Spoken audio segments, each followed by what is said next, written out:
کیا آپ جانتے ہیں رمضان کے 30 روزے رکھنے سے ہمارے جسم پر کیا اثر ہوتا ہے؟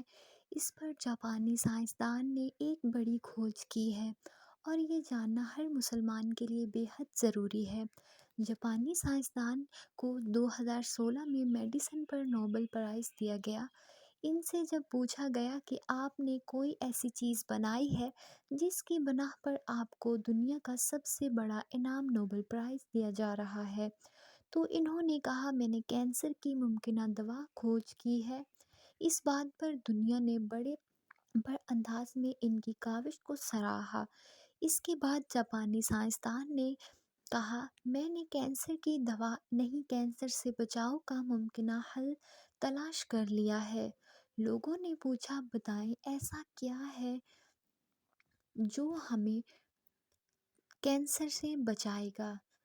تو اس پر ڈاکٹر نے کہا، جاپانی سائنسدان نے کہا جس سے کینسر سے بچا جا سکتا ہے، تو انہوں نے کہا جب ہم بھوکے رہتے ہیں ہمارے جسم میں موجودہ غذائیت ختم ہونے لگتی ہے، جس کی وجہ سے جسم بھوک محسوس کرتا اگر بھوک کے دوران جسم تک کھانا نہ پہنچے تو ہمارا جسم بھوک کی شدت کی ہمارے جسم کے اندر موجودان زہریلی سیلز کو کھانا شروع کر دیتا ہے جو کینسر کا سبب بنتے ہیں۔ اس عمل کو میڈیکل کی زبان میں اوٹوفیگی کہا جاتا ہے۔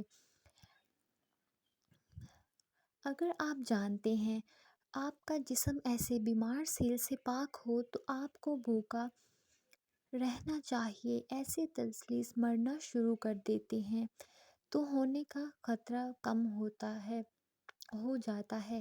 اس کے بعد جاپانی سائنسدان سے پوچھا گیا کہ انسان کو سال میں کتنے دن بھوکا رہنا چاہیے، تو اس پر جاپانی سائنسدان نے کہا، تو انہوں نے کہا 20 سے 25 دن کم سے کم اور 9 سے 10 گھنٹے بھوکا رہنا چاہیے۔ بھوکا رہا جائے تو اس کا جسم ایسے تمام زہریلے پلے سیلز کو کھا جائے گا اور اس انسان کو کینسر نہیں ہوگا۔ اے رب کریم، آج ہمیں پتہ چلا آیا کہ مومن پر روزے کیوں فرض ہیں اور اس کی بھی سمجھ آ گئی، جس میں آپ صلی اللہ علیہ وسلم نے فرمایا،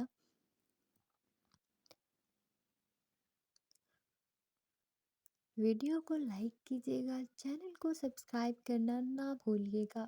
ہر شے کی زکوٰۃ ہے اور جسم کی زکوٰۃ روزہ ہے۔